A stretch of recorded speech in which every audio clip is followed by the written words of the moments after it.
Most people do not feel UK just because of bad grades. No, most people feel in this UK because of how they handle money or how they plan around their money. Hi everyone, we have made it this far, and I am so excited to let you know that this is actually episode 8 of our 2026 intake series, and I'm happy. Okay, I'm proud of it, and I hope you are too. Thank you so much for sharing your love. Thank you so much for subscribing, and thank you so much for following up until this time. And for your information, I'm actually recording this on the Christmas week. So yeah, that is why you see me with this one. Anyways, by the time I post this, maybe Christmas will be over, but then it doesn't really mean that it's gonna be like a bad thing, you know. Yeah.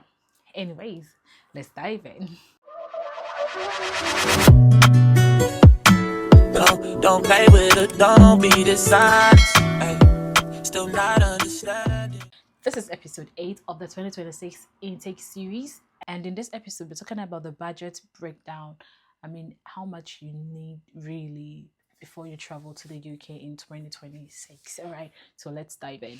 Let's be honest and realistic, okay? Let's talk numbers and figures whilst trying to explain it in words. All right, when we talk about budgeting, okay, budgeting does not really mean you are broke. Budgeting literally means knowing your flow before you land. So it actually means that you know what you want your money to do even before you get the money, or as the money is with you, you know exactly what to use it for. It doesn't mean that you are broke. No. And there is one thing about budgeting, okay? There is one thing that I need to know about how to manage and plan your own money.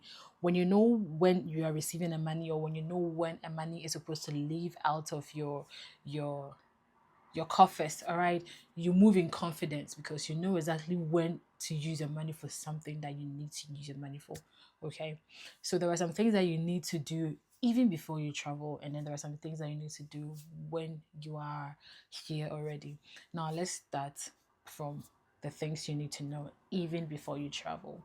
Talking about the tuition deposits, okay. Most universities have different tuition deposits. Some universities have like sorry about that. Some universities have like £1,000 that you need to deposit. Others have around 3,000. Others have around 6,000. But looking at the research I've been making of late, most of the universities are sticking to the 6,000s and above.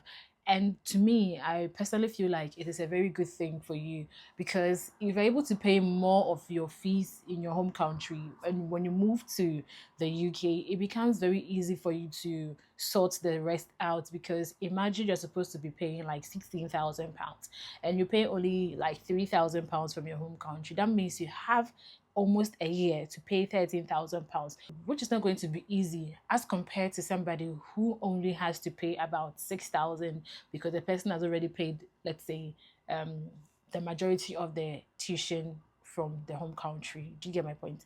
Exactly. So that is how the tuition deposit works. It works differently for each and every school. It doesn't have to be the same thing. The school in, let's say, the University of Law has a different tuition deposit.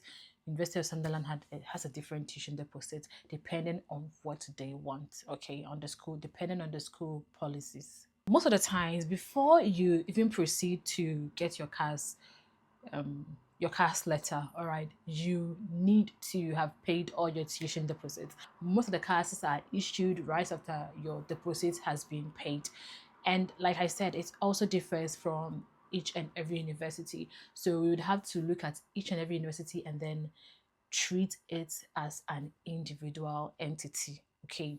Yeah, you can't really make it like a generalized information, but then majority of them issues cars upon um upon the receipts of your tuition deposit. Now, the other cost that you need to know about is your visa application cost. Okay, so when you're going to apply for your visa, it is not free. You have to pay for it. All right, you have to pay for it, and then based on the how you want your services to be done, you can actually go in for the premium services, so you can go in for like priority.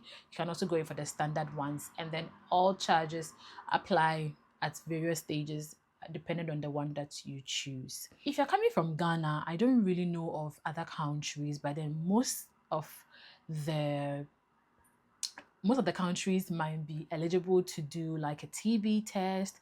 Majorly Africa, I'm so sure about that. Yeah, so if you're coming from Ghana, you have to do like a TB test. You have to do like a yellow fever test.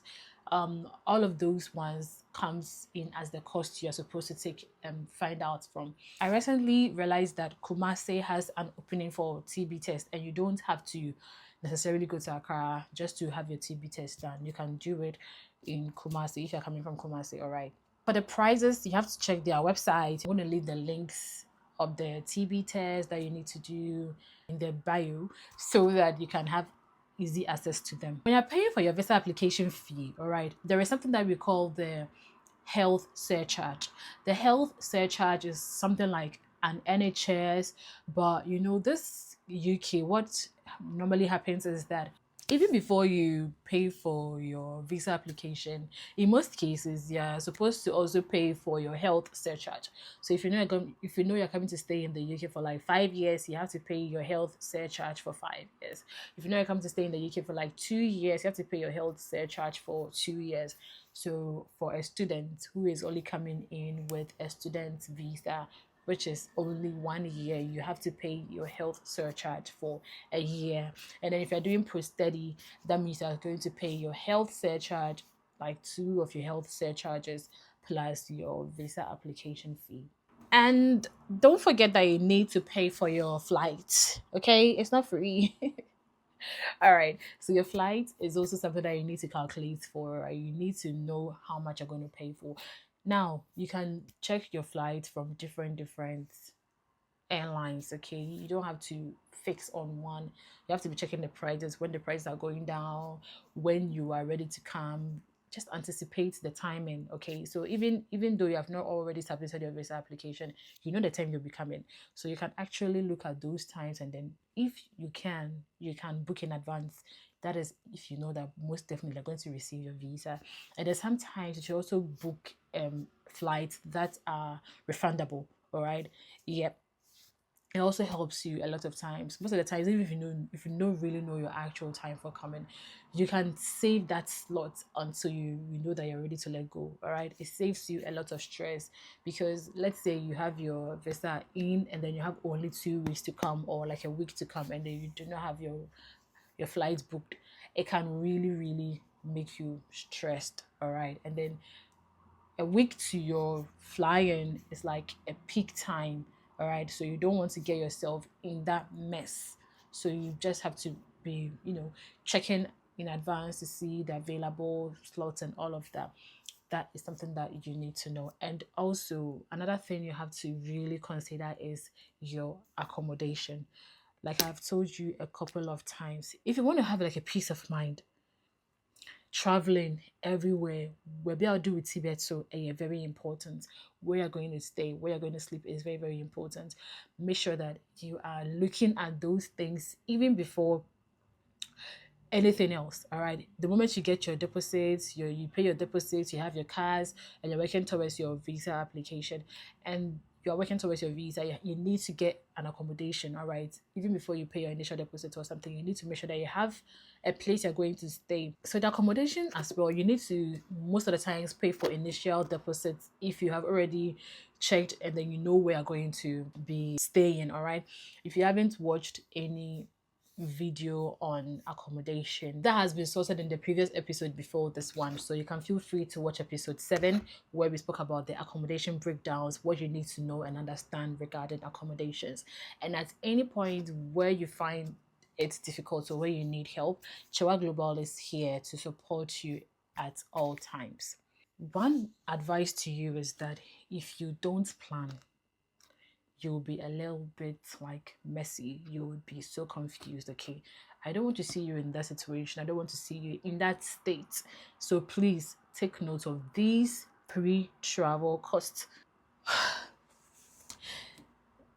I'm going to be very honest with you. Your first month is going to be very chaotic. It's going to be very messy. All right, but it is normal. It is normal. Okay, you're gonna feel like you want to go back home. You're gonna feel like, are you sure you made the right choice and all of that, but it is worth it. Okay, let me explain. Everything is gonna change. everything you think you knew is going to be entirely different in terms of the way the buses move, the direction of the cars, like your rent, your grocery shopping, like the things you used to see by the roadside. Everything is going to change. Like you're gonna feel like you're in an entirely different space altogether. But then keep it together, you'll get there. All right. Now, let me give you like a brief or a fair idea of how much you are going to spend exactly in a month. Okay. So now let me take you through what you're expected to spend on the first month that you come into the UK. Okay. You're gonna pay for your rent, like discussed in the earlier episode. Definitely you're going to pay around, let's say, depending on where you are, you can be paying about 500 and over, depending on where you're going to stay, exactly, and the type of property that you get yourself into. You're going to be paying more than that. That is that for the rent. And when it comes to transport, I would always urge you to check whether your city has a discount for students, because most of the cities do have discounts for students. I remember when I was a student, I used to pay less the amount that adults pay for transport. Okay, when you are aged below 18, you have an amount you are supposed to pay. When you are a matured or a tertiary student ish, you have an amount you're supposed to pay. So it saves you all of these pence and pounds that it takes off your actual amount you're supposed to pay is very, very good, and it's gonna save you a lot. All right. So imagine you're supposed to pay like £90 per month as an adult, but then because you are a student, you end up paying like £70 or £60. So don't take it for granted. Just feel free to use them when you have to. Talking about food, food is an essential commodity. You cannot live without food. When you're coming from home, all right, at least try and unpack your bag with some little bit of snacks here and there and some heavy food if you can. If you can't, you can definitely buy from here. All right. Budget around, don't exceed the amount, because at the end of the day, if you budget £100, you are still going to spend up to £100. If you budget £50, you make sure you are staying within the budgeted amount that you exempted for that particular purpose.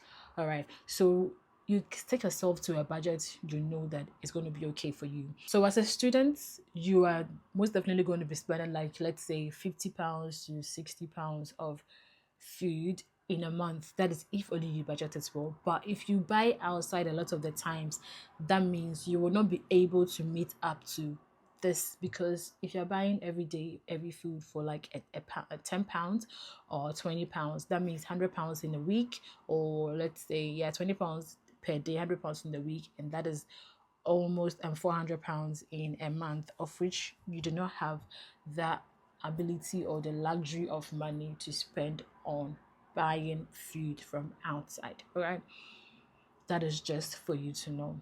Another thing that you're going to be paying are bills. Okay, most importantly, SIM bills, network bills. If you are going for an accommodation and you are paying all bills inclusive, you don't have to worry about those kind of bills.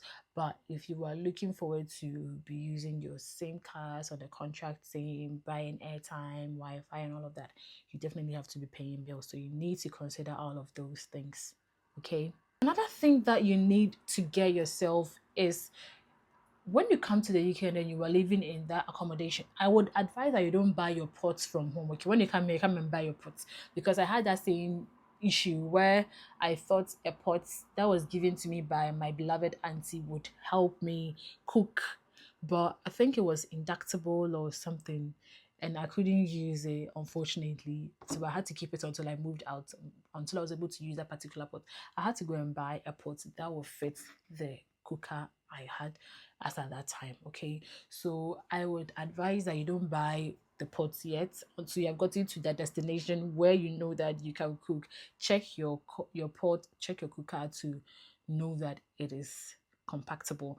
Then you look at what it is, the design or something. You go to the market and then you get exactly what you're looking for.